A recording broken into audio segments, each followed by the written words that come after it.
I'm here with Rabbi Stephen Exler, the senior rabbi of the Beit, the Hebrew Institute of Riverdale. He is not only a special teacher and source of inspiration for me, he's also my chavruta, my study partner from Yeshivat Chovevei Torah, YCT Rabbinical School, where we both went to become rabbis, and a dear, dear friend of mine. And we were talking today about how privileged we feel to be in the rabbinate, to be rabbis, and to do the work we do. So I thought it would be a wonderful opportunity to talk with Rev. Stephen about his rabbinate and his decision making. So thanks for taking this time. It's a great treat, actually. My dear, dear, precious friend. It's amazing to be with you. Maybe you can share why you decided to become a rabbi. Sure. For me, I think being a rabbi is the opportunity at a personal level to bring together my passions. Since I was a little kid, I've always been passionate about prayer, about community, about Judaism broadly construed, about teaching Torah, and about helping people navigate their way through the world, and about relationships with people of all ages and backgrounds. And I can't think of an opportunity to realize all those passions in one place more than being a rabbi. And for me in particular, being a rabbi in a congregation, in a community, in a synagogue, where I have the chance to connect to all of those realms. And in particular, I think in the world we live in today, there's such a desperate need for voices of welcome, for voices of inclusivity.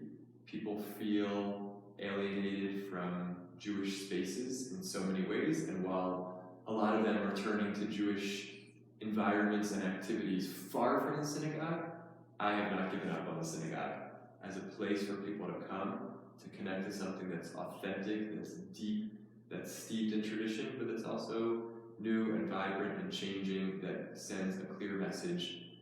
Everybody is welcome here. Absolutely everybody is welcome here. And for me, the opportunity to work in a shul and to create an institution and further an institution that sends that message, combined with being able to actualize all my different passions, is what has drawn me to the rabbinate and what makes me excited to get up every day and go to shul and be in shul and use shul as a base to get out and connect with people. Beautiful. That model of inclusivity is not something you just preach.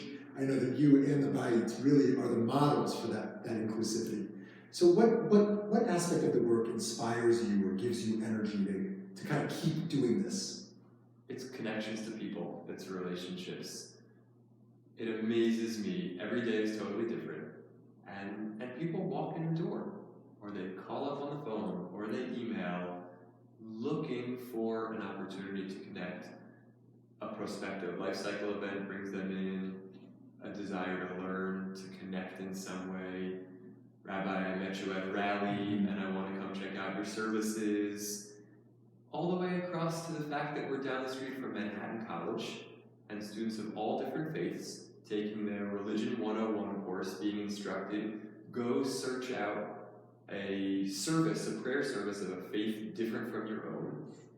Show up on Friday nights and just get a chance to welcome them and for them to see something vibrant, dynamic, soulful in Judaism. And I want to take the opportunity to say, because I would be remiss if I didn't, that mission of our synagogue is something that I think the standard bearer for that in our open Orthodox community and to a great degree across Judaism and even across faiths has been my own mentor and teacher, our mentor and teacher, Rabbi Weiss, who continues simply to send that message of absolute welcome and acceptance, and from whom I've learned so much about trying to create and foster that environment. I couldn't agree more that Rav Avi is truly remarkable, and you're the obvious successor as senior rabbi to the great Rav Avi. What does a hard day look like? What are the aspects of being a rabbi that are truly difficult, challenging, painful? It's the flip side of the same piece, which is relationships. To be truly present for people means to be with them in their happy moments, and it also means to walk the road of loss, of disappointment, whether it's at personal level, it's an emotional, it's a financial, it's a livelihood, it's relational in their own families. life is hard. And people seek, and I feel blessed that people seek the counsel of their rabbis, not just myself. We have an amazing rabbinic team. We have a social worker embedded in our synagogue who is a part of our staff, but actually has her offices in the Jewish board building down the block, because some people are seeking a Jewish connection, but they're not ready to walk into the halls of the synagogue, and they'll start with her, and she'll serve them, connect with them, and if and when they're ready and it's the right thing, she'll connect them to us. But to truly be with people in their hard moments makes a lot of days hard days.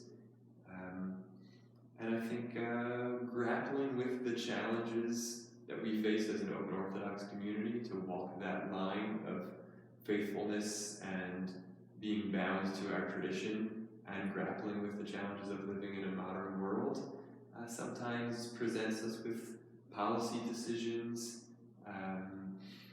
Jewish legal halachic decisions that have consequences on people's lives. And going through that process often, I think, is challenging. I would say the last piece, I was originally interested in becoming a doctor in college, and I ironically, in retrospect, decided not because I didn't want to be on call 24/7. I wanted a family life. And I laugh about that now, because part of what it means to serve is to be available at all hours. And so sometimes the hard days are just the days where I don't feel as present with my family in the way that I want to be, because I'm called to a whole host of other places and things. And it's rewarding work. It's work that my family believes in. But for all of us, each in our own ways, and for me, no less, that work-life balance is also a challenge. And knowing Rabbi Exler is not the 9-to-5 type, he's someone, this is not just a job, but really a way of living. And it's an inspiration to me to think of the rabbinate as a way of being in the world, of serving, of teaching, of modeling, with humility. And I really wish I had this conversation with you when I was thinking about rabbinical school, because I was always seeking to ask someone about their experiences. If someone is watching this who is considering becoming a rabbi, what would you say to them? They just finished college, they're thinking of being a doctor or a lawyer, they love the idea of studying Jewish texts, they love the idea of helping people, but it's not the normal path, and so they might be afraid. What would you say to them? Yeah. I wanted to say two things, both important. One, the rabbinate is for certain people who don't realize it's for them. People who have these passions but are drawn towards other noble professional callings, other ways of serving, other ways of providing for family, and engaging productively in the world, and might not consider the rabbinate. And to them, I want to say, don't say no so fast.